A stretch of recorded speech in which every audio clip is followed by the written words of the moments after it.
નામના તટ ઉપર જ થાય છે. પણ ઘણાને શું હોય, અહીંની વાત નથી કરતો, પણ લગભગ કથાઓમાં જાવ ને એવું થાય, પહેલે દિવસે બહુ આનંદ હોય બધાને, એવા કૂદકા મારતા હોય ને એવા નાચતા હોય, પછી બીજો દિવસ થાય એટલે આનંદ ઘટે. પછી તો બપોરે લગભગ પ્રસાદને ટાઈમે જ આવે, ત્રીજા દિવસથી 11:30 પછી દેખાતા હોય. પહેલે દિવસે બહુ આમ ઘોડાપુર હોય ભાવનું, બીજે દિવસે ભાવ ઘટે, પછી ત્રીજે દી એનાથી ઘટે, અને ચોથે દી તો પછી આવવું હોય તો આવે, નકર સાંજે આવે. આ ભાગવતજીનો ક્રમ નથી સાહેબ, આવી રીતે નથી રહેવાનું. શ્રીમદ ભાગવતજીની કથા આનંદ નામના તટ ઉપર થાય છે. જે પહેલે દિવસે આનંદ હોય ને એ બીજે દિવસે બેવડાવવો જોઈએ, બીજે દિવસે આનંદમાં વધારો થવો જોઈએ. થોડું થોડું અત્યારે અહીં એવું લાગે જ છે, ત્રીજે દિવસે એનાથી આનંદ વધવો જોઈએ. આ આનંદનું ઘન સ્વરૂપ બિરાજે છે સાહેબ, અહીંયા પુષ્ટિ પ્રભુ બિરાજે છે.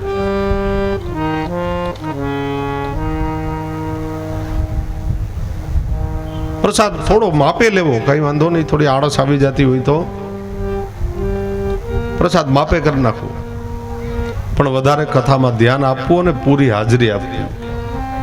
આપણો આનંદ વધવો જોઈએ, આનંદ ઘટવો ન જોઈએ. અને 7મે દિવસે આનંદ ઘન સ્વરૂપ આપણા ઉપર રાજી રાજી થવા જોઈએ. આનું નામ છે ભાગવતજીની કથા. એટલે આનંદ તટ ઉપર પેલી વેલી કથા થયા નારદજી દ્વારા, સનત કુમારો દ્વારા. પ્રથમ કથા જ્યારે શરૂ થઈ, અને કથા હજી શરૂ થઈ હતી સારંગ, એ જ વખતે જ્ઞાન, વૈરાગ્ય અને ભક્તિ ત્રણેય યુવાન બની ગયા. હજી તો ભાગવતજીની શરૂઆત થઈ ત્યાં જો. અને જ્ઞાન, વૈરાગ્ય અને ભક્તિ નૃત્ય કરતા કરતા એ સભા મંડપમાં પધાર્યા. શ્રી કૃષ્ણ ગોવિંદ હરે મુરારે, હે નાથ નારાયણ વાસુદેવા. શ્રી કૃષ્ણ ગોવિંદ હરે મુરારી, હે નાથ નારાયણ વાસુદેવા. શ્રી કૃષ્ણ ગોવિંદ હરે મુરારે, હે નાથ નારાયણ વાસુદેવા. શ્રી કૃષ્ણ ગોવિંદ હરે મુરારી, હે નાથ નારાયણ વાસુદેવા. જી હવે પીબસ્વામૃતમેત દેવા, ગોવિંદ દામોદર માધવેતિ. હે શ્રી કૃષ્ણ ગોવિંદ હરે મુરારી, હરિ બોલ, ભાવથી તાલી મારીને. નારાયણ વાસુદેવા. શ્રી કૃષ્ણ ગોવિંદ હરે મુરારે, હે નાથ નારાયણ વાસુદેવા. શ્રી કૃષ્ણ ગોવિંદ હરે મુરારી, હે નાથ નારાયણ વાસુદેવા.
ગોવિંદ હરે મુરારી હે નાથ નારાયણ વાસુદેવા શ્રી કૃષ્ણ ગોવિંદ ગોવિંદ રાધે હરે હે નાથ નારાયણ વાસુદેવ. હે શ્રી કૃષ્ણ ગોવિંદ હરે મુરારી હે નાથ નારાયણ વાસુદેવા શ્રી કૃષ્ણ ગોવિંદ ગોવિંદ હરે મુરારે નાથેતિ નારાયણ ભજંતી. શ્રી કૃષ્ણ ગોવિંદ હરે મુરારી હે નાથ નારાયણ વાસુદેવા શ્રી કૃષ્ણ ગોવિંદ રાધે નાથેતિ નામાની ભૂર્વદંતી. કૃષ્ણ ગોવિંદ હરે મુરારી હે નાથ નારાયણ વાસુદેવા ત્રિભંગ ચારુ લલિતમ નેત્રમ સાક્ષાત પ્રભુ મન્મથ રૂપે પ્રગટ થયા. એ વખતે જ્ઞાન વૈરાગ્ય અને ભક્તિ નૃત્ય કરતા કરતા સભા મંડપની અંદર પધાર્યા. કહો કે જ્ઞાન વૈરાગ્ય અને ભક્તિ ત્રણેય પુષ્ટ થયા, ત્રણેય યુવાન બન્યા અને નાચતા નાચતા સભા મંડપમાં પધાર્યા. એનો અર્થ જ એ થાય કે શ્રીમદ ભાગવતજીની કથા મને ને તમને યુવાન બનાવે છે. ઘરે અરીસામાં જઈને ન જોતા, કરચલી નહીં જાય હો. એ યુવાનીની વાત નથી, ચામડી તો હશે એવી જ રહેશે, પણ અંદરથી મને ને તમને યુવાન બનાવે. અને એ પ્રત્યક્ષ વાત છે સાહેબ, એમાં ગોતવા જવાની કાંઈ જરૂર નથી. આમાં ઘણા બધા માળીઓ એવા હશે, ઘણા બધા આ વડીલો મુરબ્બીઓ એવા હશે કે પોતાના ઘેરે જ્યારે પ્રસાદ લેવા બેસે ને તો પલોઠી વાળીને નીચે નહીં બેસી શકતા હોય. આવું છે કે નથી? ઘેરે નહીં બેસી શકતા હોય, સોફા ઉપર બેસીને, ખુરશી ઉપર બેસીને, ડાઇનિંગ ટેબલ ઉપર પ્રસાદ લેતા હશે, કારણ કે ગોઠણની પગની તકલીફ થઈ હોય 70-80 વર્ષે.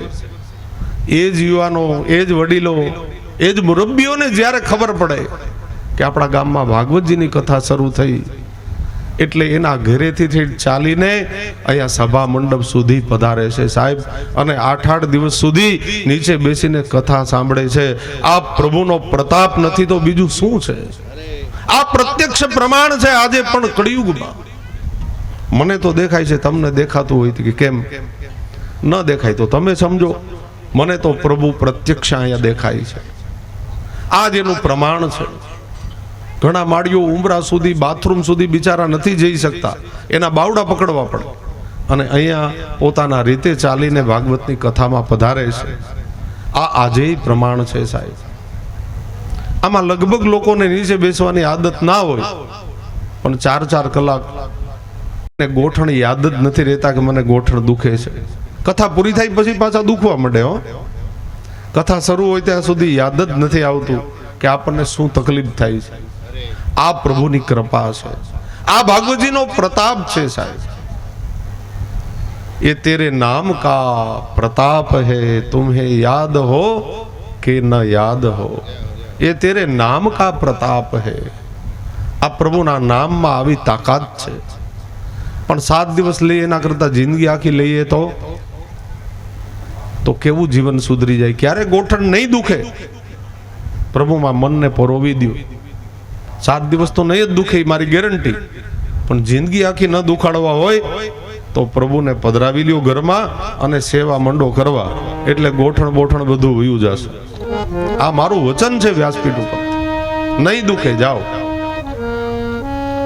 એના માટે યુવાનોએ થોડીક કાળજી લેવી પડશે. આજે ઘણા વડીલોને હું પૂછું કે તમે પ્રભુ કેમ નથી પધરાવતા, શા માટે સેવા નથી પહોંચતા? બાકી તો બધું કરો છો, રમતા રમતા પ્રભુ બિરાજતા હોય, વર્ષોથી સેવા કરતા હોય, પણ પુષ્ટ નથી કરતા. શું કામ નથી કરતા? બોલે શાસ્ત્રીજી બીજો કઈ વાંધો નથી, આંખમાં આંસુ આવી જાય એમને, બીજો કોઈ તકલીફ નથી. અમારા ગયા પછી પ્રભુનું શું થશે, આ ચિંતા છે. અમારા ગયા પછી પ્રભુની સેવા કોણ પહોંચશે, આ ચિંતા છે આજે વડીલો. એટલે મારે યુવાન ભાઈ બહેનોને વિનંતી કરવી છે, 2 હાથ જોડીને વિનંતી કરું છું, થોડીક તમે પણ તત્પરતા બતાવો. માતા પિતાને કયો તમે કરો પ્રભુની સેવા. તમારા ગયા પછી અમે બેઠા છીએ સેવા કરવા વાળા. એવી થોડીક તત્પરતા યુવાનો બતાવે ને તો આજે માતા પિતા સેવા કરવા માટે રાજી છે. ભાઈ ઘણા વૈષ્ણવો આવી વાત મને કરે છે. એટલે યુવાનોને હાથ જોડીને વિનંતી કરું છું, થોડીક આવી તત્પરતા બતાવો કે તમારા ગયા પછી અમે સેવા પહોંચશું. આપણા પ્રભુને બિલકુલ શ્રમ નહીં પડવા દે. આવી જો ભાઈઓ બહેનો થોડીક તત્પરતા બતાવે. મૂળ તો ઘણા નથી પધરાવતા, એમાં જીભના સ્વાદ આડા આવે છે. પ્રભુ પધરાવ્યા પછી ક્યાંય જમાય નહીં, ક્યાંય જવાય નહીં. આ બધી થોડીક મેંડ આડી આવે. પણ આપણે ખૂબ ખાધું પીધું ભાઈ, ખૂબ આનંદ કર્યો, હવે થોડુંક છોડો પ્રભુ માટે. ખૂબ ખાઈ લીધું, પી લીધું, આનંદ કરી લીધો. બીજા માટે તો ઘણું બધું છોડી દઈએ છીએ, પ્રભુ માટે થોડુંક નહીં છોડી શકીએ? જેને મને તમને જીવન આપ્યું, જગત આપ્યું, જીવતા શીખડાયું, જેને મને તમને શ્વાસ આપ્યા, એ પ્રભુ માટે થોડુંક ન છોડી શકીએ? થોડુંક જતું કરી દો તો પ્રભુની બહુ ભાવથી સેવા કરી શકશો. અને પ્રભુ જીવનમાં આવી જાય તો પછી બીજું શું બાકી રહે? અને એમના ઉપર ભરોસો રાખતા શીખી જાઓ. ભરોસો દ્રઢ ન ચરણ ખેરો. આવો દ્રઢ ભરોસો પ્રભુ ઉપર રાખો. એ તમારું પરમ કલ્યાણ જ કરશે. એ તમારું લૌકિક સાધી દેશે અને અલૌકિક પણ સાધી દેશે. એ પ્રભુનો પ્રતાપ છે. અહીંયા નારદજી આનંદ તટ ઉપર ભાગવતજીની સનદ કુમારો દ્વારા કથા, અને એ કથા દ્વારા જ્ઞાન વૈરાગ્ય અને ભક્તિ પુષ્ટ થયા, યુવાન બન્યા. અને આ તરફ સુતજી મહારાજ સોનકાદી ઋષિ મુનિઓને કહે છે, મહાત્માઓ, ભાગવતજીની આવી કથા છે જે જ્ઞાન વૈરાગ્ય અને ભક્તિને પુષ્ટ કરે, યુવાન બનાવે, વ્યક્તિને યુવાન બનાવે અંદરથી. અને બીજી એ વાત કરે છે કે મહાત્માઓ, માત્ર જ્ઞાન વૈરાગ્ય અને ભક્તિને જ યુવાન બનાવે એમ નહીં હો. સોનકાદી ઋષિઓ કહે તો બીજો શું ફાયદો થાય? તો કયો? બોલે, ગમે એવા પ્રેત અને પિતૃઓનો પણ એ ઉદ્ધાર કરનારી કથા છે. ભાગવતજીની કથા જેના ઘર પાસેથી નીકળે ને, મેં કાલે પણ કહ્યું હતું, એની પણ 3 પેઢીનો ઉદ્ધાર કરી દે છે સાહેબ. આ એ વાંગમી પુરુષોત્તમ પ્રભુ છે. અને જેના પરિવારમાં બિરાજે એની 71 પેઢીનો ઉદ્ધાર કરી દે. એમાં કોઈ શંકા નહીં રાખવાની. એમાં ધૂણવાની કોઈ જરૂર નથી. એમાં કોઈ દાણા લેવાની જરૂર નથી. એમાં કોઈના પ્રમાણપત્રોની જરૂર નથી. વ્યાસજીએ સહી કરીને જ મોકલું છે, સહી સિક્કા કરીને. જેના પરિવારમાં ભાગવતજીની કથા થાય એની 71 પેઢીનો ઉદ્ધાર થાય. એમાં શંકા નહીં રાખવા. પછી એના કોઈ પ્રમાણપત્રો હોતા જ નથી. અરે સૌથી મોટું પ્રમાણપત્ર આ જ છે કે 7 દિવસ સુધી તમારા ઘરે પ્રભુ પધાર્યા. આનાથી મોટું કયું પ્રમાણપત્ર જોઈએ? આ પ્રભુ બહુ સેલા નથી પધરાવવા. આજે તો લગ્ન હોય તો હાડુભાઈને 3 વાર ફોન કરવા પડે છે કે હજી કેમ તમે આવ્યા નથી. આમંત્રણ પત્રિકા મોકલી હોય તોય 3 ફોન કરવા પડે હાડુભાઈને. તય તો હાડુભાઈ આવે. આ પ્રભુ એમ આવે ભાઈ? તમારા કરોડો જન્મના પુણ્ય હોય ને અકબરી પરિવાર અને હિરપરા પરિવારના, ત્યારે પ્રભુ આપણા ઘેરે પધાર્યા છે. આનાથી મોટું કયું પ્રમાણપત્ર જોઈએ તમારે? તો આ પુષ્ટિ પ્રભુ આપણા આંગણે પધાર્યા. અને આપણી જે કાંઈ મુઠ્ઠી મનોરથ કહીએ ને, આપણે બીજું તો શું કરી શકીએ? આપણાથી યથાશક્તિ જે કાંઈ પ્રભુની સેવા થાય એ દ્વારા પ્રભુને પ્રસન્ન કરવાનો આપણો એક પ્રયત્ન છે. તો અહીંયા સુતજી મહારાજ સૌનકાદી ઋષિમુનિઓને નૈમિષારણ્યમાં કહે છે કે હે મહાત્માઓ, ભાગવતજીની કથા ગમે એવા પ્રેત, ગમે એવા પિતૃઓનો ઉદ્ધાર કરનારી કથા છે. અને એના માટે સુતજી મહારાજ એક દ્રષ્ટાંતની કથા કહે છે. તુંગભદ્રા તટે પૂર્વમ મભૂત પતતમુત્તમમ યત્ર વર્ણા સ્વધર્મેણ સત્ય સત્કર્મ તત્પરા આત્મદેવઃ પુરો તસ્મિન સર્વવેદ વિશારદ શ્રોતસ્મારતે સુનિષ્પન્નો દ્વિતીય ઇવ ભાસ્કર. એક આત્મદેવ બ્રાહ્મણની કથા કહે છે સૂતજી મહારાજ. હે ઋષિ મુનિઓ, તમે સાવધાન થઈ અને સાંભળો. કેવા પ્રેત અને પિતૃનો ઉદ્ધાર થાય એની દ્રષ્ટાંત કથા કહે છે અહીંયા સૂતજી મહારાજ. તુંગભદ્રા નામે નદી હતી. એ નદીના તટ ઉપર એક નગર હતું. એ નગરની અંદર આત્મદેવ નામના બ્રાહ્મણ રહેતા હતા. આ બ્રાહ્મણ જેવો તેવો નહોતો ભાઈ. ચારે ચાર વેદ જેને મોઢે હતા, કંઠસ્થ હતા. સર્વ વેદની અંદર વિશારદ આ બ્રાહ્મણ હતો. અને ત્યાં સુધી લખ્યું એટલો વિદ્વાન, એટલો તેજસ્વી બ્રાહ્મણ કે દ્વિતીય ઇવ ભાસ્કર. દ્વિતીય ભાસ્કર એટલે જાણે કે બીજો સૂર્ય નારાયણ હોય આવો તેજસ્વી બ્રાહ્મણ. આ બ્રાહ્મણ જેના ઘરે યજ્ઞ કરાવે, જેના પરિવારમાં સત્કર્મ કરાવે, એના બધા મનોરથ પૂરા થતા હતા.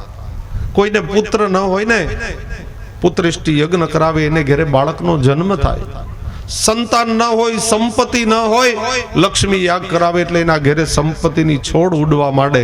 આવો બ્રાહ્મણ વિધવા. પણ પોતાને ઘરે જ મોટી ખોટ હતી. બ્રાહ્મણ પૂરેપૂરો વિદ્વાન, પૂરેપૂરો સુખી, સંપત્તિથી પણ સુખી હતો. સુંદર મકાન, ગામમાં સારું નામ. પણ ખોટ એક વાતની હતી કે શેર માટીની ખોટ હતી. આ બ્રાહ્મણને ઘેરે જ કઈ સંતાન નહોતું.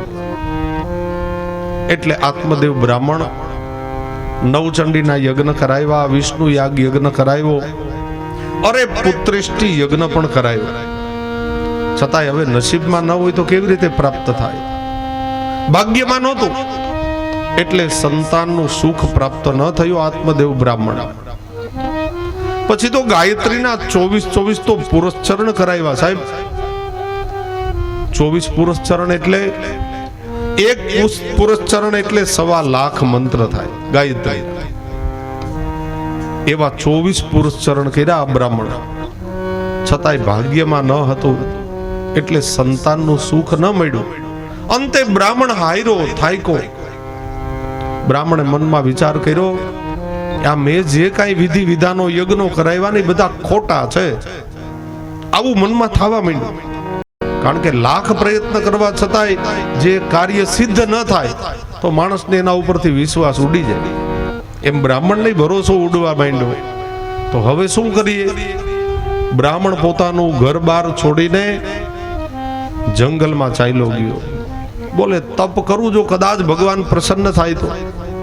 ઘણા સમય સુધી તપશ્ચર્યા કરી છતાંય કઈ ફળ ન મળ્યું. અંતે બ્રાહ્મણ હાયરો થાયકો, કંટાળ્યો અને એ બ્રાહ્મણ હવે આત્મહત્યા કરવા ઉપર આવી ગયો. બાજુમાં એક મોટું તળાવ હતું જંગલમાં.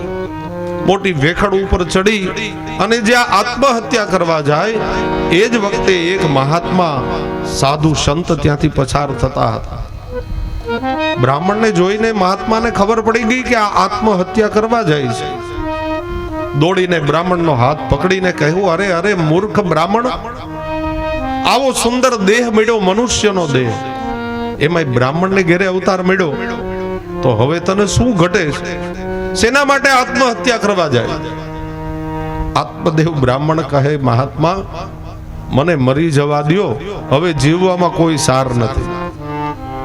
મહાત્મા કહે, પણ બોલતો ખરો, શું તકલીફ છે એ તો કે, તારી તકલીફ જણાવ પેલા. આત્મદેવ કહે છે, મહાત્મા બેસો, હું નિરાતે તમને વાત કરું મારા ચરિત્રની. હું વિદ્વાન બ્રાહ્મણ છું, તેજસ્વી બ્રાહ્મણ છું, ચારે વેદ કંઠસ્થ છે. મેં જેના ઘરે યજ્ઞો કરાવ્યા ને એ બધાને પુત્ર થયા. મેં 24 તો પુરસ્ચરણ કર્યા મહારાજ, આટલા પ્રયત્નો કરવા છતાંય મારા ઘરે કોઈ સંતાન નથી. મહાત્મા મૈડા ખડખડાટ હાસ્ય કરવા. અરે મૂર્ખ બ્રાહ્મણ, સંતાન નથી એટલે તારા આત્મહત્યા કરવી હતી? અરે મંગલ મનાવી લે, પ્રભુએ તારા માથે કૃપા કરી છે કે તારે ઘેરે સંતાન નથી. બ્રાહ્મણ કહે મહાત્મા સંતાન નથી અને તમે એમ કહો મંગલ મનાવો? અરે હા, જેના ઘેરે સંતાન નથી ને એ પરમ ભાગ્યશાળી છે. સંતાન હોય તો શું તમને સ્વર્ગની સીડી ચડાવી દે? આજે તો એવા સંતાનો થાય છે ને સાહેબ, એને જોઈને એમ થાય કે આના કરતા નહોતા ને ત્યારે વધારે સુખી હતા. માતા પિતાને વૃદ્ધાશ્રમની યાત્રા કરાવે એવા સંતાનો હોય, એના કરતા સંતાન ન હોય વધારે સારું હોય. ઘણા યુવાન છોકરાઓ પોતાના માતા પિતાને મન ફાવે એમ બોલતા હોય. આવું સાંભળીએ ને ત્યારે એમ થાય કે આના કરતા સંતાનો ન હોય તો વધારે સારું. માતા પિતાની સામે ન બોલાય ક્યારે. એની લાખ ભૂલ હોય ને એ આપણે જતી કરવી પડે સાહેબ.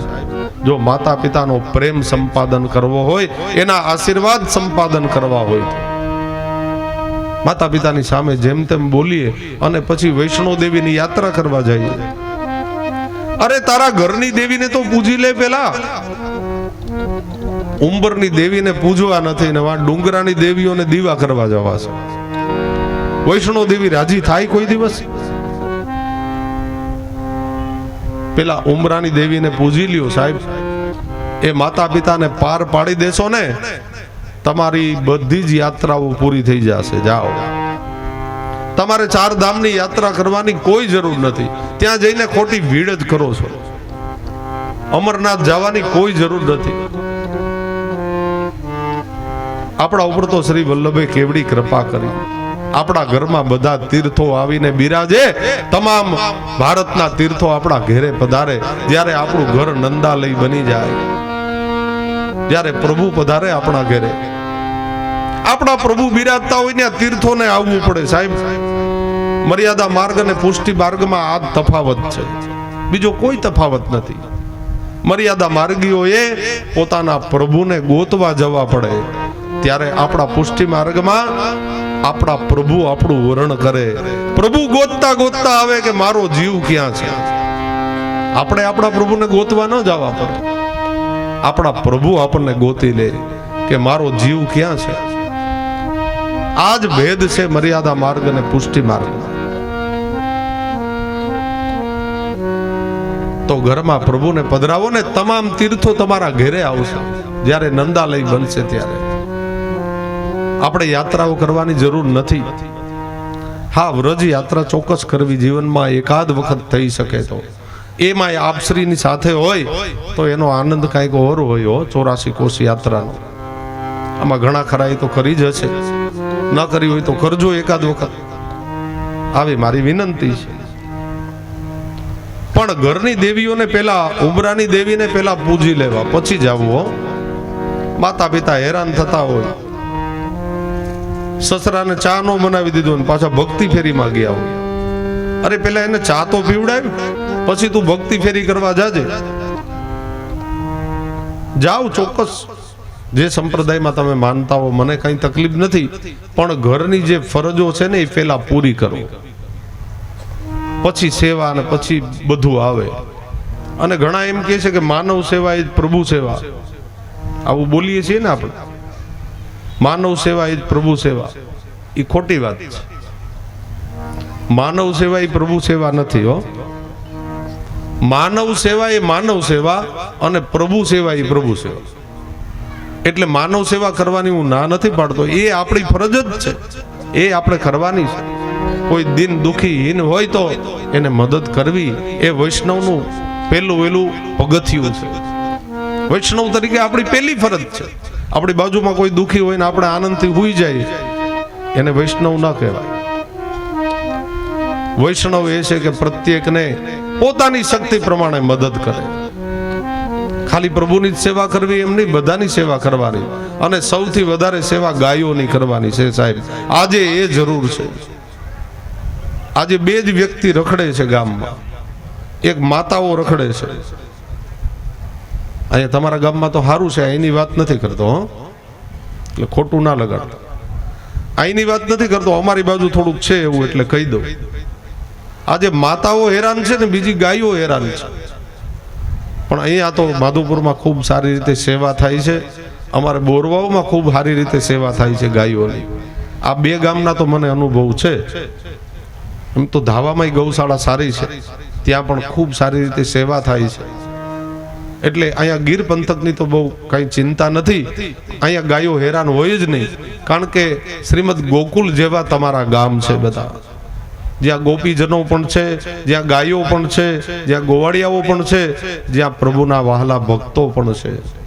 એટલે ગાયો હેરાન નથી અહીંયા, અને એટલે તમે બધા સુખી છો. યાદ રાખજો, તમે બધા સુખી છો. તમારા ઉપર પ્રભુની કૃપા હોવાનું કારણ પેલું વેલું ગાયોની સેવા છે. આ હિરપરા પરિવારમાં પણ એમાં ખાસ કરીને વલ્લભભાઈ ખૂબ ગાયોની સેવા કરે છે. આખા હિરપરા પરિવારને ખૂબ ભાવ છે ગાયોની સેવામાં, ખૂબ કરી છે સેવા. વલ્લભભાઈ તો આજ 40 વર્ષથી સેવા કરે છે. જો સામે બેઠા, એમના માટે એક જોરદાર તાલી પાડો. આવી ગાયોની સેવા કોણ કરી શકે સાહેબ? ખૂબ સેવા કરી છે ગાયો, અને હજી કરે છે. મને જે કઈ ખબર છે એ કહું છું, આમાં કોઈ વખાણ કરવાની વાત નથી. એ આપણી ફરજ જ છે, પ્રત્યેક વ્યક્તિની ફરજ છે. પણ વલ્લભભાઈ સવિશેષ સેવા કરી છે, એનો આનંદ હું વ્યક્ત કરું છું અહીં વ્યાસપીઠ ઉપરથી. એક ગાયની સેવા કરી લેશો ને, કારણ કે આજે પ્રભુ બધાને ગમે, કદાચ પ્રભુ પધરાવીને સેવા કરે, પછી ગાયોની સેવા ન કરતા હોય તો તમારી સેવા અધૂરી છે. યાદ રાખજો, કારણ કે પ્રભુએ 11 વર્ષ અને 52 દિવસની જે વ્રજ લીલા છે પ્રભુની, ત્યારે શું કર્યું? કોની સેવા કરી? વ્રજમાં સેવા કરી કોની? પ્રભુએ માત્ર ને માત્ર ગાયોની. હો, તો પ્રભુને વાલું કોણ હોય? ગાયો જ હોય ને. તો આપણને પ્રભુ ગમે ને પ્રભુને પાછું ગમે, ઈ આપણને ન ગમે, ઈ થોડું હાલે. પેલા પ્રભુને ગમે છે ને એ કરો, અને પછી પ્રભુને ગમાડો, તો પ્રભુ વધારે આપણને વાલા વાલા કરીને રાખશે. એટલે ગાયોની સેવા કરવી અત્યંત જરૂરી છે. અને બીજી વાત એ કરું કે ગાયો જ નહીં હોય, કદાચ ગાયોની સેવા નહીં કરીએ અને ગાયો જ નહીં બચે, તો તમે પ્રભુની સેવા શેનાથી કરશો એ કયો? પ્રત્યેક ગાયોના પદાર્થોથી જ પ્રભુની સેવા થાય છે ભાઈ. પ્રભુના સામગ્રી ભોગ શેમાંથી સિદ્ધ કરશો? પોતાના શેનાથી કરશો? ગોબર જ નહીં મળે તો? ગાયોના પ્રત્યેક પદાર્થોની આપણે આવશ્યકતા છે. એટલે ગાયોની પૂરેપૂરી સાળ સંભાળ રાખજો, આવી વિનંતી સાથે. તો અહીંયા બ્રાહ્મણ કહે છે, મહાત્મા તમે મહાત્મા છો ને એટલે તમે આમ બોલો છો કે સંતાન નથી તો તું ભાગ્યશાળી છો. આત્મદેવ બ્રાહ્મણ કહે, મહાત્મા એ તો અમારા સંસારીમાં આવીને કુટુંબ વચ્ચે તમે જીવો ને તો તમને ખબર પડે કે સંતાન વગર કેવી રીતે જીવી શકાય.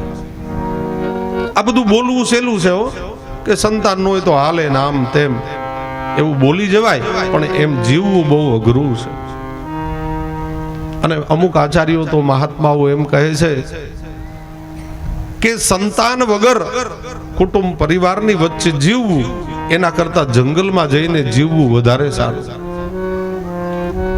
આત્મદેવ કહે છે, મહારાજ એ તમે સંન્યાસી છો ને એટલે તમને ખબર ન પડે. તમે અમારી જેમ કુટુંબ વચ્ચે આવીને જીવો ને તો સંતાન વગર કેમ જીવાય ને એની ખબર પડે. એ કેટલું દુઃખદાયક છે. મહાત્મા કહે છે, આત્મદેવ ભગવાને સમજીને તને સંતાન નથી આપ્યા, તું ભક્તિ કરી લે, પ્રભુને સેવી લે. મહાત્મા ના વચનો સાંભળીને આત્મદેવ હસતા હસતા કહે છે, મહારાજ સંતાન ન હોય ને તો દીર્ઘજીવનમ પ્રજાહીનમ, દીર્ઘજીવનમ પ્રજા વિના દિગ્જીવનમ તદકૂલમ દિગકૂલમ સંતતિ વિના. ધિક્કાર છે એવા પરિવારને, ધિક્કાર છે એવા કુટુંબને કે જે પરિવારમાં નાના નાના બાળકો ન હોય. અને વાત પણ સાચી છે ભાઈ. હજી તો લગ્ન થઈને 2 વર્ષ થયા હોય ને ત્યાં કુટુંબના જ વડીલો શાંતિ નથી લેવા દેતા. 2 વર્ષ 3 વર્ષ થયા હોય ને ત્યાં પેલી નવી પરણેલી સ્ત્રીને કહે કેમ કેમ આમ તમે ડોક્ટર પાસે જાઓ ને ફલાણું કરો ને ઢીકડું કરો. ત્યાંથી શરૂઆત થઈ જાય. શાંતિ નથી લેવા દેતા ઘરના જ વ્યક્તિઓ. નહીતર બધા સમજે છે કે સંતાનો કાંઈ સ્વર્ગ સુધી નથી પહોંચાડી જતા. એ તો સારા હોય ને તો સારા. પણ હવે સમાજની પરિસ્થિતિ કંઈક અલગ છે, એના રીતિ રિવાજ કંઈક અલગ છે. એટલે જેને સંતાન ન હોય ને ઘણી જ્ઞાતિઓમાં તો એ સ્ત્રીનો પણ ત્યાગ કરવામાં આવે. 2-5 વર્ષ રાહ જુએ, સંતાન કંઈ ન થાય તો એ સ્ત્રીને જ છૂટાછેડા આપી દે. આ આપણે લાયક નથી, આપણો વંશવેલો તો આગળ ચાલવો જ જોઈએ, બીજા લગ્ન કરાવે. આવા કુરિવાજો પણ આજે પણ છે સમાજમાં. એમાં સુધારો કરી નાખજો.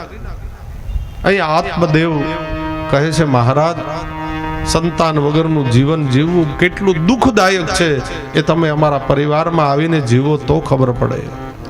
વાત પણ સાચી છે આત્મદેવની. આખરે તમે કમાવો છો કોના માટે કમાવો? 100 વીઘા જમીન હોય, સારો બગીચો હોય, આમ દામ ઠામ 2 કરોડનો બંગલો બનાવ્યો હોય, પણ કોના માટે સાહેબ? વાત સાચી જ છે આત્મદેવ બ્રાહ્મણ. સંતાન નહીં હોય તો કોના માટે તમે આ બધું ભેગું કરશો, ડસરડા કરશો? આખા જિલ્લાનો કલેક્ટર હોય સાહેબ, આખા જિલ્લાનો કલેક્ટર હોય, આખું એમનું દફતર, એમના જે કઈ નીચેના અધિકારીઓ એને સેલ્યુટ કરતા હોય ઓફિસે જાય ત્યારે. પણ એ જ કલેક્ટર થાયકો પાયકો જ્યારે હાંજે ઘેરે આવે ને ત્યારે દીકરાના દીકરા હોય, નાના નાના ટબુડિયા, એ ઓલા કલેક્ટરને વાંકો વાળે. એ એમ કે દાદા તમે ઘોડો થાવ, મારે તમારા ઉપર બેસવું છે. અને કલેક્ટરને એની જરાય તકલીફ ન હોય. એક ઘૂંટણ ભેર થાય એના દીકરાના દીકરાઓને, કારણ કે એને તો વ્યાજ કહેવાય ને, કોરી કરતા વ્યાજ વધારે વાલું હોય. એ ઓફિસમાં આખા જિલ્લાને ધ્રુજાવવા વાળો માણસ ઘેરે જઈને ઘોડો બનતો હોય. નાના નાના બાળકોને, કારણ કે એના અવાજ, એના કાલા ઘેલા શબ્દોથી આખા દિવસનો પરિશ્રમ વયો જાય સાહેબ. આ છે નાના નાના બાળકોમાં તાકાત. અને જે ઘરમાં નાના નાના બાળકો ન હોય, સંતાન ન હોય, એ કદાચ 5 કરોડનો બંગલો હોય ને તો એ સ્મશાન જેવો લાગે છે સાહેબ. અને એટલે અહીંયા કવિઓ લખે છે સર્વે જણાય સૂનું, સર્વે જણાય સૂનું, ઘર પુત્રના વિનાનો, સર્વે જણાય સૂનું, ઘર પુત્રના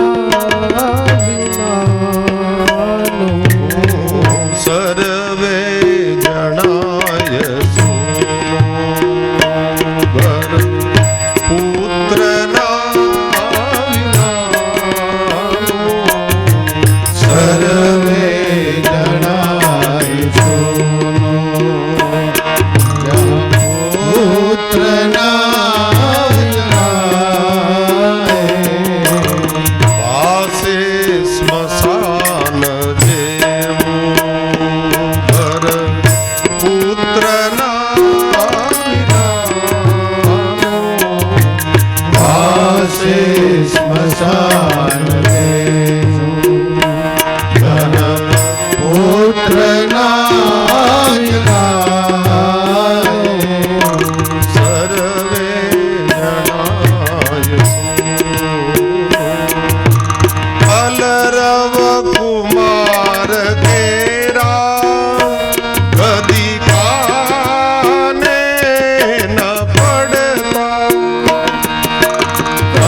હોય મોટી હવેલી જેવું, પણ ઘરમાં નાના નાના બાળકો ન હોય ને ત્યાં સુધી એ ઘરને ઘર ન કહેવાય. એ તો જેને સંતાનની ખોટ હોય ને એને જ આ વાત સમજાય. હો, સંતાનો હોય એને આ વાત ન સમજાય. એને કેટલો પરિશ્રમ હોય, કેટલું દુઃખ જીવનમાં હોય. એટલે આત્મદેવ કહે છે, મહાત્મા આપ ગમે તે કરો, મારા કપાળની રેખા જોઈને કહો ને મહાત્મા, મારા ભાગ્યમાં સંતાન સુખ છે કે નથી.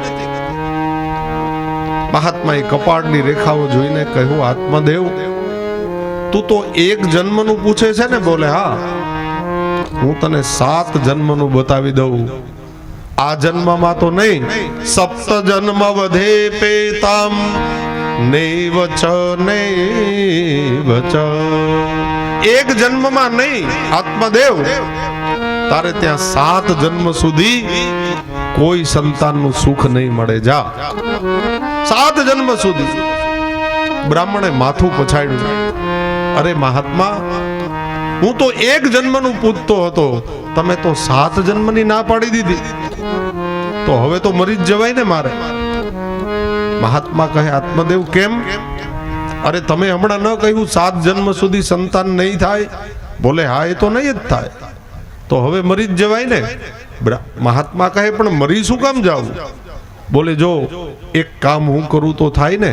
7મે જન્મે તો 8મા જન્મે તો સંતાન થશે ને. મહાત્મા કે હા, 8મા જન્મે થશે. તો એક કામ કરું, અત્યારે હું આત્મહત્યા કરી લઉં. મહાત્મા કે બરાબર, પછી મારો પાછો જન્મ થાય. મહાત્મા કે બરાબર, પછી પાછો મરી જાવ. બોલે બરાબર, અને પાછો જન્મ લઉં, એમ 7 જન્મ લઈ લઉં, 8મે જન્મે તો સંતાન થશે ને. મહાત્મા હસતા હસતા કહે, બ્રાહ્મણ તું મૂર્ખ છો કે શું? બોલે કેમ? અરે તે શાસ્ત્રો નથી વાંચ્યા? જે આત્મહત્યા કરીને મરે ને એનો બીજો જન્મ જ નથી થતો સાહેબ. એ તો પ્રેત ગતિમાં જાય, અને પ્રેત ગતિમાંથી ભાગવતની કથા ન થાય ત્યાં સુધી એનો ઉદ્ધાર થતો નથી. તો તું પ્રેત બની, તને બીજો જન્મ મળે તો પાછો મર ને તું, તો તારા 7 જન્મ જાય ને. આત્મદેવ રડવા લાગ્યો. બંને ચરણ પકડીને કહે, મહાત્મા તમારે જે કરવું હોય તે કરો, મારા ઉપર કૃપા કરીને મને સંતાન થાય એવું કંઈક કરી આપો. હવે નથી જીવી શકાય. મહાત્માને ખબર પડી ગઈ કે બ્રાહ્મણ આમને આમ મરી જશે. એટલે બ્રાહ્મણે, મહાત્માએ પોતાની જોરી હોય ને એમાં હાથ નાખીને એક ફળ કાઢ્યું અને એ ફળ બ્રાહ્મણના હાથમાં આપ્યું. લે બ્રાહ્મણ, જા તારી પત્નીને આ ખવડાવી આપજે, તારે ઘેરે સંતાન થશે. જા. હવે આ વાતમાં શંકા પડે એવું નથી. મને તો પડે, તમને બધાને પડે છે. આમાં શંકા પડે એવું લાગે. અત્યાર સુધી મહાત્મા શું કહેતા હતા કે 7 જન્મ સુધી તારે ઘેરે સંતાન સુખ નહીં મળે, અને આ પાછું ફળે કાઢ્યું. ઈ ક્યાં કાઢ્યું? હમણાં સુધી તો ના પાડતા. આમાં શંકા લાગે એવું છે ને. તો તમને પેલા ચોખવટ કરી દઉં કે આ ભાગવતજીની જે કથા છે ને એ સમાધિ ભાષા છે સાહેબ. ભાગવતજીની કથા એ સમાધિ ભાષામાં લખાયેલી કથા છે. વેદવ્યાસજીને સમાધિમાં જે કંઈ દેખાણું એ ગણપતિ દ્વારા એને લખવામાં આવ્યા 18,000 શ્લોક. તો આ સમાધિ ભાષા છે. સમાધિને ખોલીને આપણે સમજવી પડે ત્યારે આપણને સમજાય. આમાં જે લખ્યું એ પ્રમાણે જ જો સમજી લઈએ તો અર્થનો અનર્થ થાય. અને એટલા માટે જ વિદ્વાન વક્તાની જરૂર પડે છે સાહેબ. વિદ્વાન વક્તાની જરૂર શું આયા? ભાગવતજી તો ગામમાં મળે છે, તમારા ઘરે તમે વાંચી લેતા હો તો ઘરે વાંચી શકાય. ઘણા વૈષ્ણવો તો રોજ ભગવત વાર્તામાં કરે જ છે, ભાગવતજીની કથા સાંભળે. પણ કહેવાનો મારો મતલબ આ સમાધિ ભાષા છે સાહેબ. સીધે સીધું વાંચશો ને એના મૂળ અર્થો તમને નહીં સમજાય. એના માટે ભણવું પડે. 7 વર્ષ સુધી માથા પછાડ્યા છે અમે ભાગવતજીને ભણવા માટે. 7 વર્ષ કાઢ્યા ત્યારે ભાગવતજીના અર્થ સમજાય સાહેબ. અને આજે તો મન ફાવે એ ભાગવત વાંચવા માંડ્યા છે. એને સમજાય ભાગવતજીના અર્થ. એમને તો ગુજરાતીમાં તમને વાંચતા આવડે છે, તમે કરી શકો. પણ ભાગવતજીના અર્થને કોણ સમજાવશે? આગળ ઘણા બધા ગહન અર્થ આવશે, ત્યારે હું વાત કરીશ કે આ અર્થને તમે કઈ રીતે જુઓ છો અને અહીંયા શાસ્ત્ર કેમ સમજાવે છે મને ને તમને. બસ એ જ સમજવા માટે કોઈ વિદ્વાન વક્તાની જરૂર પડે છે. એમાં કોઈ અમારી મહત્તાની વાત નથી કરતો, પણ એમાં વિદ્વત્તાની જરૂર પડે છે. કારણ કે ભાગવતજી એ સમાધિમાં લખાયેલો ગ્રંથ છે. એ સમાધિને તોડવી પડે ત્યારે એ વસ્તુનો સાચો અર્થ આપણને મળે. અહીંયા મહાત્માએ ફળ આપ્યું આત્મદેવ બ્રાહ્મણને અને કહ્યું, જા તારી પત્નીને કહેજે આ ખાઈ લે, એટલે પ્રસાદ લઈ લે તો તારા ઘેરે દીકરાનો જન્મ થશે, સંતાન થશે. તો આમાં આપણને શંકા પડે કે અત્યાર સુધી ના પાડતા હતા અને વળી પાછું ફળ આપ્યું. આ કયું ફળ હતું? આ ફળ છે ને એના જન્મો જન્મના તપની પૂંજી હતી સાહેબ. અને મહાપુરુષોની પાસે આવી પૂંજી જમા કરેલી પડી હોય છે. આપણા આચાર્યો, આપણા મહાપુરુષો એક દિવ્ય દ્રષ્ટિ નાખે તમારા મનોરથને સફળ કરાવી દે સાહેબ. એટલે તો આપશ્રીને આપણે સામૈયા કરીને પધરાવીએ છીએ. એનું કારણ શું? વલ્લભકુંડના બાળકોને શું કામ પધરાવીએ છીએ મનોરથો? આપણાથી રહી સહી કોઈ ભૂલ, કોઈ દોષ, આપણા મનોરથની કોઈ ક્ષતિઓ વલ્લભકુંડના બાળકો જ્યારે પધારે ને એના ચરણની રજ માત્રથી આપણી બધી ક્ષતિઓ દૂર થઈ જાય છે સાહેબ, અને આપણા મનોરથો સિદ્ધ થઈ જાય. આ કારણ છે. મહાપુરુષો પાસે આવી તાકાત છે, આપણા આચાર્યો પાસે આવી દિવ્ય દ્રષ્ટિ છે, એવું દિવ્ય તપ છે એની પેઢીઓનું. મહાત્માએ ફળ આપ્યું ને એ જન્મો જન્મની એના તપની પૂંજી હતી સાહેબ. અને ખાલી મહાત્માઓ જ કૃપા કરી શકે એમ નહીં. આપણા પુષ્ટિ માર્ગમાં તો કેટલાય ભગવદી જીવો પણ થયા જેણે કૃપા કરી છે. અરે વલ્લભકુળ ઉપર કૃપા કરી છે, વલ્લભકુળ ઉપર કૃપા કરી છે આપણા વૈષ્ણવોએ. એવાય વૈષ્ણવો થયા, તાદ્રશી વૈષ્ણવો. સાવરકુંડલામાં હમણાં સોનામાં વયા ગયા, પહોંચી ગયા. વાત કદાચ તમે સાંભળી હોય કે ન સાંભળી હોય. અમરેલી ઘર વ્રતજીવનલાલજી મહારાજ શ્રીના બંને બાળકો એ સોનામાના ખોળામાં બેસીને સોનામાના હાથનું આરોગતા અત્યાર સુધી. આ કેવા તાદ્રશી વૈષ્ણવ છે વિચાર તો કરો. એ સોનામાં પ્રભુ સુધી પહોંચેલા હતા. ભરવાડના માળી હતા, ભરવાડનું દૂધ, પણ પ્રભુમાં એવી લગ્ની હતી. અરે પ્રભુની સાથે વાતો કરતા સાહેબ, સાનું ભાવ જતાવતા. નહીતર રાજુ બાવા દ્વારકેશ લાલજી કઈ એમના હાથનું આરોગે? સોનામાં સિદ્ધ કરે કોઈ પણ સામગ્રી અને રાજુ બાવા એમના હાથથી આરોગે. આવા તાદ્રશી વૈષ્ણવો પણ થયા છે આ ભૂતલ ઉપર, અને અત્યારે બિરાજે છે. અહીંયા પાજોદની બાજુમાં, અરે પાજોદ ગામ માણાવદર પાસે, ત્યાં થયા ને પાનમાં. વલ્લભકુળને આશીર્વાદ આપ્યા અને લાલનના પ્રાગટ્ય થયા છે સાહેબ. આ છે ભગવદીઓ. પ્રભુ તારા ભક્તો નફર કાફરે છે કે દુનિયાની વાતો ન કાને ધરે છે. પ્રભુ તારા ભક્તો. મહાપુરુષો જ આશીર્વાદ આપી શકે એમ નહીં, તાદ્રશી વૈષ્ણવો પણ આશીર્વાદ આપવાને લાયક છે. જેની સાથે પ્રભુ વેણે વાતો કરતા હોય, સાનું ભાવ જતાવતા હોય. આવી સેવા, આવી કક્ષાએ પહોંચેલા જીવો પણ બીજા ઉપર કૃપા કરી શકે. વલ્લભકુળને પણ જે આશીર્વાદ આપી શકે એ પાનમાં કેવા તાદ્રશી વૈષ્ણવ હશે વિચાર તો કરો. એ સોનામાં કેવા હશે? એના દર્શન કરીએ ને આપણા બધા પાપ ધોવાઈ જાય. આવા તાદ્રશી વૈષ્ણવો આજે પણ ભૂતલ ઉપર બિરાજે છે, નથી એમ નહીં. જેના આધારે તો આ જગત ચાલે છે સાહેબ. અહીંયા મહાત્માએ ફળ આપ્યું. ફળ લઈને બ્રાહ્મણ દેવતા પોતાના ઘરે ગયા, આત્મદેવ બ્રાહ્મણ. પણ આનંદનો અતિરેક થઈ ગયો હૃદયમાં કે હવે મારા ઘરે સંતાનની પ્રાપ્તિ થશે. ફળ લઈ પોતાની પત્નીને મહાત્માએ જે કીધું હતું ને ભૂલી ગયો. મહાત્માને તો ખબર હતી કે આ બ્રાહ્મણ જ સારો છે, આના ઘેરેથી ગોરાણી છે ને એ અવળા સ્વભાવના છે, એને ખબર હતી મહાત્મા, કારણ કે એનું નામ જ ધૂંધળી હતું સાહેબ. નામ શું હતું? ધૂંધળી. ધૂંધળીનો અર્થ શું થાય? ધૂંધળી એટલે દુર્બુદ્ધિ. દુર્બુદ્ધિને કોઈ દિવસ સત્સંગનું ફળ ન ગમે સાહેબ.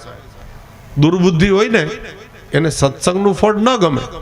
આ ગામમાં ભાગવતજીની કથા હાલે છે, પણ અમુક લોકો નહીં આવે એટલે નહીં જ આવે. તમે 25 વખત જાઓ ને એને મનાવવા, નહીં આવે. આ દુર્બુદ્ધિનું કારણ છે સાહેબ. આખું ગામ આવશે, 2-5 નહીં આવે.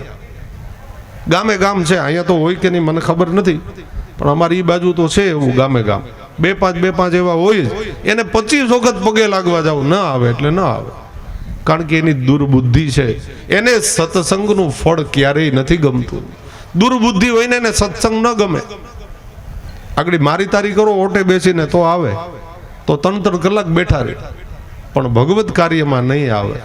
એ દુર્બુદ્ધિનું કારણ છે, એમાં એનો વાંક નથી. એને ભગવાને બુદ્ધિ જેવી આપી હોય, એને ભગવત કાર્ય ન ગમે, ન સત્સંગ ગમે, ન ભગવત વાર્તા ગમે, એટલે એ નહીં આવે. તો આ દુર્બુદ્ધિ છે. આત્મદેવ બ્રાહ્મણની પત્નીનું નામ છે ધૂંધળી. ફળ આપ્યું બ્રાહ્મણે, પણ બ્રાહ્મણ એ ભૂલી ગયો કે મહાત્માના વેણ શું હતા. શું કીધું તું મહાત્માએ? તારી પત્નીને તું ખવડાવી દેજે. પણ બ્રાહ્મણ ભૂલી ગયો આનંદના અતિરેકમાં. ગોરાણીને આપ્યું હાથમાં, ફળ આપ્યું દુર્બુદ્ધિ આ ધૂંધળીને, પણ બ્રાહ્મણ આનંદના અતિરેકમાં ફળ આપીને ગામમાં નીકળી ગયો અને કીધું તો આ ખાઈ લેજે. ખાઈ લેવાનું નહોતું કહેવાનું, માથે ઊભીને ખવડાવવાનું હતું, તો જ સત્સંગનું ફળ ખાય. દુર્બુદ્ધિ નહીતર ન ખાય. હવે બ્રાહ્મણ તો ગામમાં ગયા. આ તરફ આ ધૂંધળી હાથમાં ફળ લઈ અને ઊભી હતી, વિચાર કરતી હતી ખાવું કે ન ખાવું. એટલામાં એની બેન ત્યાં બાજુમાં જ રહેતી હતી, આ વધારામાં એ આવી. હવે આ દુર્બુદ્ધિઓ એની બેન કેવી હોય ભાઈ? એના જેવી જ હોય કે નહીં? આવીને કીધું, બેન આ હાથમાં ફળ લઈને શું કામ ઊભી છે? શું છે આ? પેલી ધૂંધળી કહે, બેન તારા બનેવી છે ને તપ કરવા ગયા હતા, કોઈ મહાત્માએ એને પ્રસાદ રૂપ આ ફળ આપ્યું છે, આ ફળ હું ખાઈશ ને એટલે અમારા ઘરે સંતાન થશે. દુર્બુદ્ધિની બેન કહે, ઈ ધંધો ન કરાય.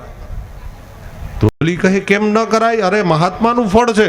અરે ભલે ફળ હોય પણ આ ખવાય નહીં. ધૂંધળી કહે, પણ શું કામ ન ખવાય એ તો કે.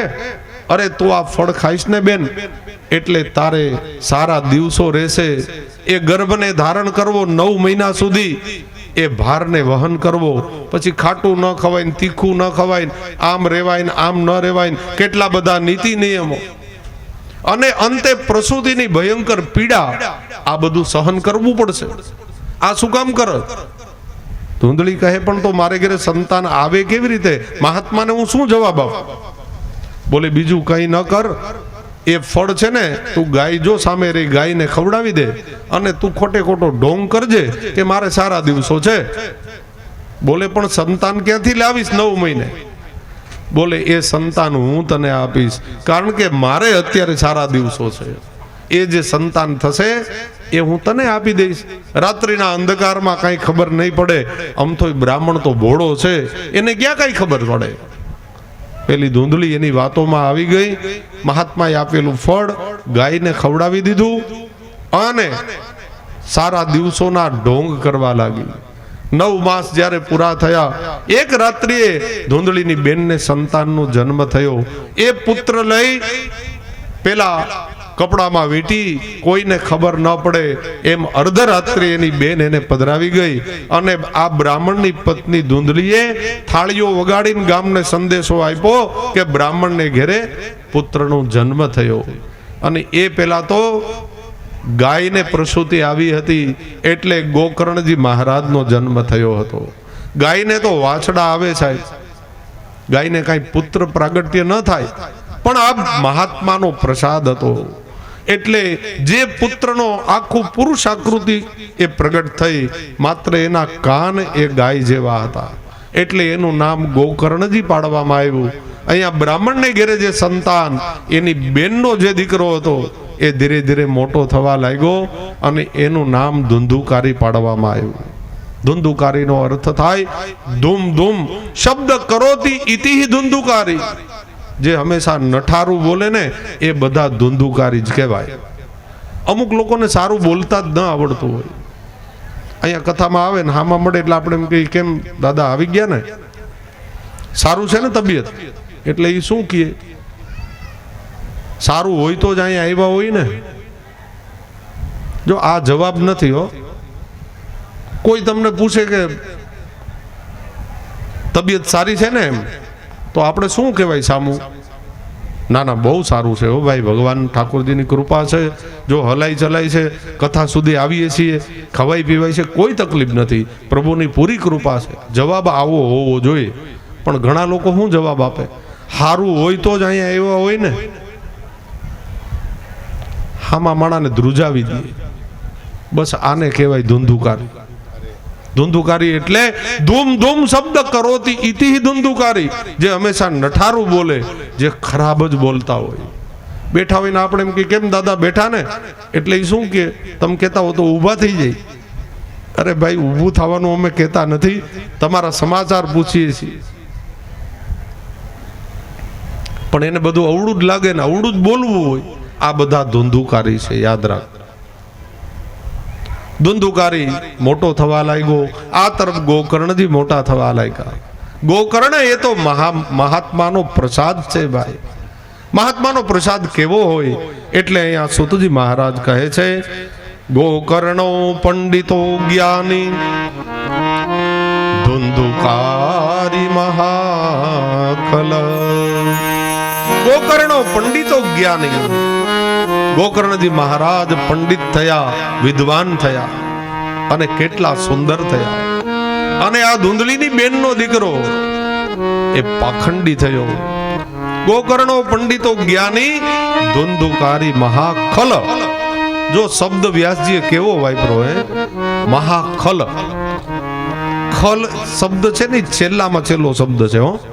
કોઈને ખરાબ કહેવા હોય ને એમાં છેલ્લી પારીનો જો કોઈ શબ્દ હોય તો એ ખલ શબ્દ છે. મહાત્મા જાણતા હતા, વેદવ્યાસજી સુતજી પણ જાણતા હતા, એટલે આને ખલ કીધો છે. જો અહીંયા શબ્દની બહુ માર્મિકતા છે ભાગવતજીમાં. ધુંધુકારી મહાખલ શબ્દ લખ્યો. ધુંધુકારી મહાસઠ કીધો હોત તો નહોતું ચાલે, એટલે ખલ શબ્દ વાપરો. સઠ હોય ને એને તમે કથામાં લઈ આવો ને તો સુધરી જાય. રામચરિત માનસમાં લખ્યું છે, એને સ્વીકાર્યું. રામચરિત માનસ છે સઠ સુધરહી સતસંગતિ પાઈ. સઠ સુધરહી સત સંગતિ પાઈ. સઠમાં સઠ હોય ને 7 દિવસ સુધી ભાગવતજીની સામે બેસે અને જો એક ચિત્તથી કથા સાંભળે, 60માં 60 હોય ને સુધરી જાય. સત્સંગ આવું કામ કરે સાહેબ. 60માં 60 હોય ને સુધારી દે. પણ એક વ્યક્તિ ન સુધરે. કોણ ન સુધરે? આવા ખલ હોય ને એને ભગવાન સમજાવવા આવે ને તોય ન સુધરે. એ તો 7મે દિવસે અમને એમ કે તમે આ બધી કથા કરો એમાં કઈ નવાઈ નથી, આલ્યો સાંભેલું વગાડી દો. આખી રાત ઓલો શરણાઈ વગાડતો હતો, બિચારો તૂટી ગયો. સવાર થયો, સવારે કીધું કે એમાં શરણાઈ વગાડી એમાં શું મોટી વાત, હાલે સાંભેલું વગાડ દે લે.